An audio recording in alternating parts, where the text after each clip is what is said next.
Good morning, સ્વાગત છે exam today પર. મિત્રો 10 જુલાઈ 2025ના રિલેટિવ કરંટ અફેર્સની ડિસ્કશન આ વિડીયોમાં આપણે કરવાના છે. તો છેલ્લે સુધી વિડીયો સાથે બની રહેજો. કરંટ અફેર્સ ઇમ્પોર્ટન્ટ ટોપિક છે, દરેક એક્ઝામમાં પ્રશ્ન પૂછવામાં આવે છે. મિત્રો ટોપિક પર આવીએ. 10 જુલાઈ 2025 ક્વેશ્ચન નંબર 1 છે. હાલમાં પીએમ મોદીને કયા દેશનો સર્વોચ્ચ નાગરિક સન્માન grand collar of the national order of southern cross મળ્યો છે? તો મિત્રો બ્રાઝિલ રાઈટ આન્સર છે. બ્રાઝિલના રાષ્ટ્રપતિ લુઇસ ઇનાલિયા લુલા ડા સિલ્વાએ પીએમ મોદીને આ સન્માન આપ્યું છે. આ સન્માન ભારત અને બ્રાઝિલ વચ્ચેના સંબંધોને મજબૂત બનાવવા માટે આપવામાં આવ્યું હતું. આ છે મિત્રો બ્રાઝિલના પ્રેસિડેન્ટ લુલા ડા સિલ્વા. નરેન્દ્ર મોદીને તેઓ સન્માનિત કરી રહ્યા છે. હાલમાં કોને તમિલ વિકી સુરન એવોર્ડ મળ્યો છે? તો મિત્રો વી વેદાચલમ રાઈટ આન્સર થશે. પ્રખ્યાત આર્કિયોલોજિસ્ટ અને તમિલ એપિગ્રાફી નિષ્ણાંત છે મિત્રો વી વેદાચલમ. એમને આ ક્ષેત્રમાં તેમના 51મા વર્ષ નિમિત્તે તમિલ વિકી સુરન પુરસ્કારથી સન્માનિત કરવામાં આવ્યા છે. આ પુરસ્કાર તેમને મદુરાઈ તમિલનાડુમાં ઇતિહાસ અને પુરાતત્વના ક્ષેત્રમાં તેમના લાંબા અને સમર્પિત કાર્ય માટે આપવામાં આવ્યો છે. આ છે મિત્રો એમનો ફોટો. મિત્રો એવોર્ડ્સની વાત કરીએ તો હાલમાં સોનલ માનસિંગને 2023નો શંકરદેવ પુરસ્કારથી સન્માનિત કરવામાં આવ્યા છે. અનાહત સિંહને PSA મહિલા ચેલેન્જર પ્લેયર ઓફ ધ સિઝનનો એવોર્ડ મળ્યો. સારા જોસેફને માતૃભૂમિ સાહિત્ય પુરસ્કારથી સન્માનિત કરવામાં આવ્યા.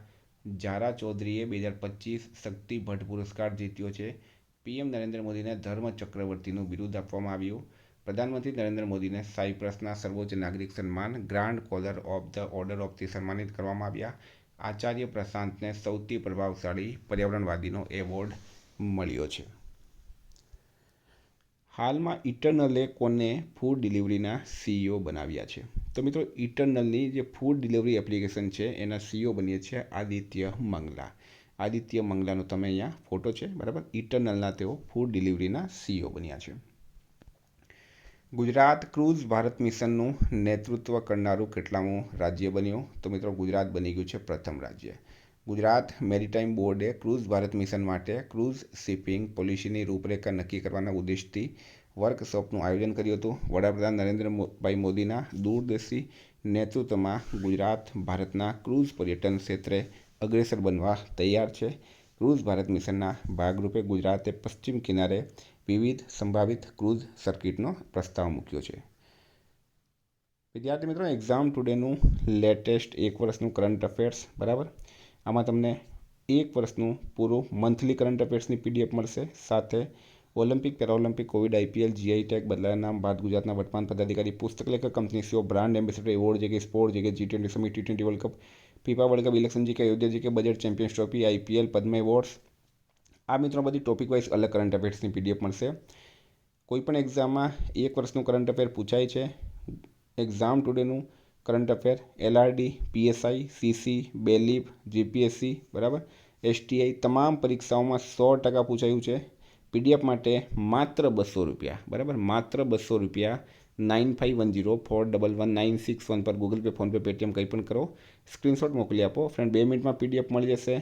કોઈ મિત્રએ સબૂત જોવા હોય ગઈ પરીક્ષામાં પૂછાયેલા, કોઈને ડેમો PDF જોઈતી હોય તો આ નંબર પર તમે મને કોન્ટેક્ટ કરી શકો. હાલમાં કયા દેશના પ્રખ્યાત ફૂટબોલર પીટર રૂફાઈનું 61 વર્ષની ઉંમરે નિધન થયું? તો મિત્રો એ થયું છે નાઇજીરિયા. નાઇજીરિયાના પ્રખ્યાત ફૂટબોલર હતા પીટર રૂફાઈ. 61 વર્ષની ઉંમરમાં એમનું નિધન થયું છે. હાલમાં કોણ IPLની મોસ્ટ વેલ્યુએબલ ટીમ બની ગઈ છે? તો મિત્રો IPLની મોસ્ટ વેલ્યુએબલ ટીમ કઈ બની? પ્રશ્ન એમ છે. તો રાઈટ આન્સર છે મિત્રો આમાં RCB, રોયલ ચેલેન્જર્સ બેંગલુરુ. આ વખતે મિત્રો IPLની ચેમ્પિયન પણ છે અને હવે મોસ્ટ વેલ્યુએબલ ટીમનો ખિતાબ પણ એમને જ મળ્યો. RCB રાઈટ આન્સર થશે, બરાબર. હાલમાં કોણે કન્ફેશન્સ ઓફ શેક્સપિયર એડિક્ટ નામની પુસ્તક લખી? તો મિત્રો એ પુસ્તક લખી છે VS રવિ, બરાબર. VS રવિ દ્વારા આ પુસ્તક લખવામાં આવી. VS રવિ પૂર્વ IAS અધિકારી છે. એમને કન્ફેશન ઓફ શેક્સપિયર, બરાબર, એડિક્ટ નામની પુસ્તક લખી છે હાલમાં. મિત્રો પુસ્તકની વાત કરીએ આપણે, ઇમ્પોર્ટન્ટ પુસ્તક જે હાલમાં લખાઈ છે તો ડૉક્ટર જગદીશ શુક્લાએ તેમનું નવું પુસ્તક a billion butterflies a life in climate and chaos theory લખી. DS સરવૈયા દ્વારા લખાયેલ પુસ્તક આંબેડકર કે સંદેશનું વિમોચન થયું છે. હિસ્ટ્રી ધેટ ઇન્ડિયા ઇગોન્ડ પુસ્તક પ્રેમ પ્રકાશ દ્વારા લખવામાં આવ્યું. શિખર ધવનને પોતાની આત્મકથા Dhawan cricket my life and more લખી છે. બરાબર, ધવન. સુચેતા રાજ ખન્નાએ the stars light the way નામની નવલકથા લખી છે. હાલમાં ચર્ચામાં રહેલ સતકોસિયા ટાઈગર રિઝર્વ કયા રાજ્યમાં આવેલું છે? તો એ આવેલું છે મિત્રો ઓડિશામાં. સતકોસિયા ટાઈગર રિઝર્વ ઓડિશામાં આવેલું છે. ઓડિશા સરકારે ચર્ચામાં શા માટે છે? તો ઓડિશા સરકારે મહાનદી પર એક ઉચ્ચ સ્તરીય પુલ બનાવવા માટે ટેન્ડર બહાર પાડ્યું છે. આ પુલ સતકોસિયા ટાઈગર રિઝર્વ નજીક બનાવવાનો પ્રસ્તાવ છે, જે ઇકોલોજીકલ દૃષ્ટિકોણથી ખૂબ જ સંવેદનશીલ વિસ્તાર છે. સતકોસિયા ટાઈગર રિઝર્વ ઓડિશાના અંગુલ, કટક, બોધ અને નયાગઢ જિલ્લામાં ફેલાયેલો છે. તો મિત્રો વન્યજીવો પર આની અસર પડશે એટલા માટે ચર્ચામાં છે. નેક્સ્ટ, એક જ ટેસ્ટમાં બેવડી સદી બાદ સદી ફટકારનાર ગિલ કેટલામાં ભારતીય બન્યા? તો ગિલ બન્યા છે મિત્રો બીજા નંબરના. તમને ખ્યાલ હશે અત્યારે ઇંગ્લેન્ડ સામેની બીજી ટેસ્ટમાં શુભમન ગિલે પહેલી ઇનિંગમાં ડબલ સેન્ચુરી મારી હતી અને બીજી ઇનિંગમાં એમણે સદી મારી હતી. ગાવસ્કરના રેકોર્ડની એમણે બરાબરી કરી છે. શુભમન ગિલ ઇંગ્લેન્ડ સામે બીજી ઇનિંગમાં પણ સદી ફટકારી. એક જ ટેસ્ટમાં બેવડી સદી બાદ સદી ફટકારનારો બીજો ભારતીય બન્યો. પ્રથમ કોણ છે? સુનિલ ગાવસ્કર. એ સાથે જ મિત્રો ગિલના કુલ 430 રન એક જ ટેસ્ટમાં થયા. એક જ ટેસ્ટમાં સૌથી વધુ રન નોંધાવનારો એશિયાનો તે સૌપ્રથમ બેટ્સમેન બની ગયો છે. બર્મિંગહામ ટેસ્ટમાં ગિલના પ્રથમ ઇનિંગમાં 269 અને બીજી ઇનિંગમાં 161 રન હતા. તો સ્ટારમાં કરજો મિત્રો, વેરી ઇમ્પોર્ટન્ટ થઈ ગયું છે. હાલમાં કયા રાજ્યની સરકારે નોકરીઓમાં મહિલાઓ માટે 35% અનામતની ડોમિસાઇલ નીતિને મંજૂરી આપી? તો મિત્રો એ આપી છે બિહાર સરકારે. બિહારના સીએમ છે મિત્રો નીતિશ કુમાર, રાજ્યપાલ છે આરિફ મોહમ્મદ ખાન અને બિહારનું કેપિટલ છે મિત્રો પટના.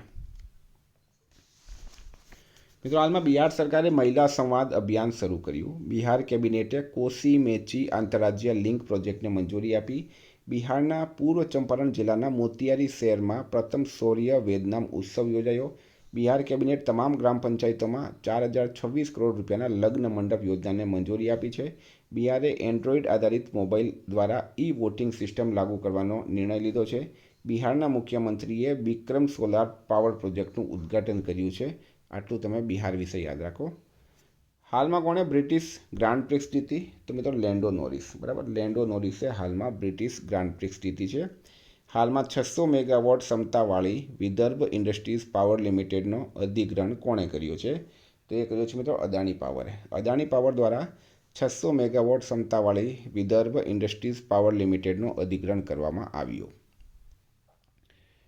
ગૌતમ અદાણીની company Adani power limited Anil અંબાણીની પેટા કંપની વિદર્ભ ઇન્ડસ્ટ્રીઝ પાવર લિમિટેડને 4000 કરોડ રૂપિયામાં ખરીદી લીધી છે. આ પ્રક્રિયા દ્વારા 600 મેગાવોટ ક્ષમતા ધરાવતી કંપની સાથે અદાણી પાવરે ડીલ કરી છે. તાજેતરમાં બિમસ્ટેક દેશો માટે કેન્સર કેર તાલીમ કાર્યક્રમ કોણે શરૂ કર્યું? તો મિત્રો એ કર્યું છે ભારતે. ભારતે બિમસ્ટેક દેશો માટે કેન્સર સંભાળમાં એક ખાસ તાલીમ કાર્યક્રમ શરૂ કર્યો છે. આ કાર્યક્રમ મુંબઈના ટાટા મેમોરિયલ સેન્ટર ખાતે આયોજિત કરવામાં આવ્યું હતું. મિત્રો વાત કરીએ આપણે બિમસ્ટેક દેશોની, તો બિમસ્ટેકનું પૂરું નામ છે Bay of Bengal initiative for multi sectoral technical and economic cooperation. Bangladesh, Sri Lanka, Bharat, Nepal, Bhutan અને થાઇલેન્ડ અને મ્યાનમાર આ એના સદસ્ય દેશો છે. હાલમાં કોની BMW ગ્રુપ ઇન્ડિયાના નવા પ્રેસિડેન્ટ અને CEO તરીકે નિમણૂક કરાઈ છે? તો હરદીપસિંહ બરાર રાઇટ આન્સર છે. હરદીપસિંહ બરારની BMW ગ્રુપ ઇન્ડિયાના નવા પ્રેસિડેન્ટ અને CEO તરીકે નિમણૂક કરવામાં આવી. તાજેતરમાં જાપાન કોસ્ટ ગાર્ડનું જહાજ ઇત્સુકુશીમા કયા ભારતીય બંદર પર પહોંચ્યું? તો મિત્રો પ્રશ્ન છે જાપાન કોસ્ટ ગાર્ડ. બરાબર, જાપાન કોસ્ટ ગાર્ડનું એક જહાજ છે ઇત્સુકુશીમા એ હાલમાં ચેન્નઈ બંદર પર પહોંચ્યું. શા માટે પહોંચ્યું? તો ભારતીય કોસ્ટગાર્ડ દ્વારા જારી કરાયેલા એક સત્તાવાર નિવેદન મુજબ જાપાન કોસ્ટગાર્ડ જહાજ ઇત્સુકુશિયા સોમવારે તેના ગ્લોબલ ઓશન વોયેજ તાલીમના ભાગરૂપે ચેન્નઈ બંદર પર પહોંચ્યું છે. હાલમાં ક્યાં એશિયાની સૌથી મોટી જંગલ સફારી બનશે? તો હરિયાણા ખાતે બનશે મિત્રો.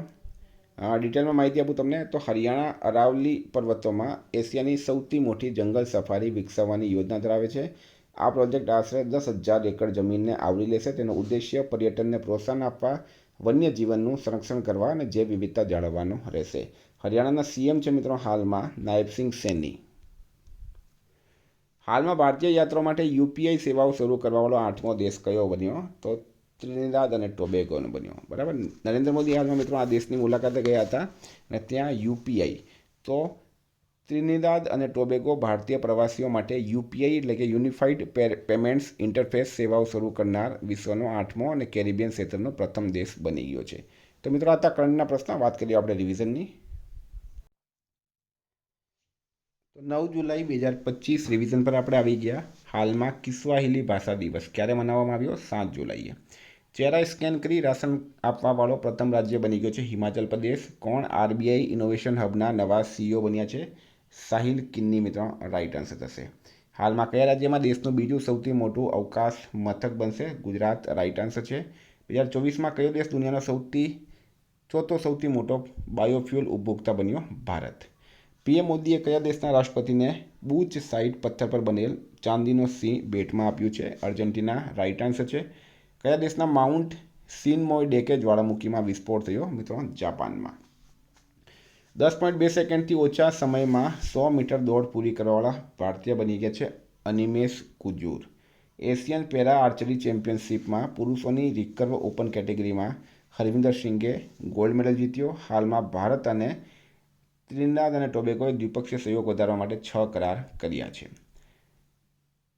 હાલમાં ભારતે ક્યાર સુધી પોતાની અર્થવ્યવસ્થાને $32 ટ્રિલિયન કરવાનો ટાર્ગેટ રાખ્યો? 2047 સુધીમાં. કયા રાજ્યના મુખ્યમંત્રીએ પંડિત દીનદયાળ ઉપાધ્યાય ગરીબી મુક્ત ગ્રામ યોજના શરૂ કરી? Rajasthan. Hollywood walk of fame star કોને મળ્યો છે? દીપિકા પાદુકોણને. હાલમાં ડૉક્ટર જીતેન્દ્ર સિંઘે કયા શહેરમાં ફેનોમ ઇન્ડિયા નેશનલ બાયોબેંકનું ઉદ્ઘાટન કર્યું? ન્યૂ દિલ્હી રાઇટ આન્સર છે. જેનિફર ગેર્લિંગ્સ સાઇમન્સ કયા દેશની પહેલી મહિલા રાષ્ટ્રપતિ બની? સુરીનામની. તાજેતરમાં નીરજ ચોપડા ક્લાસિક 2025ની પ્રથમ આવૃત્તિ કેટલા મીટર થ્રો સાથે જીતી? 86.18 રાઇટ આન્સર છે. ગઈકાલે પ્રશ્ન પૂછાયો, હાલમાં કયો રાજ્ય 1 કરોડ શેર બજાર નિવેશકોને પાર કરવાવાળો ત્રીજો ભારતીય રાજ્ય બન્યો? મિત્રો ગુજરાત રાઇટ આન્સર હતું. આજનો પ્રશ્ન છે, આઈસીસીના નવા સીઈઓ કોણ બન્યા? એનો જવાબ તમારે કમેન્ટ બોક્સમાં જણાવવાનો. ફ્રેન્ડ, વોટ્સએપ ટેલિગ્રામની લિંક ડિસ્ક્રિપ્શનમાં છે. પીડીએફ માટે 9510411961 પર કોન્ટેક્ટ કરો. Thank you. ફરી મળશું. જય હિન્દ, જય ભારત.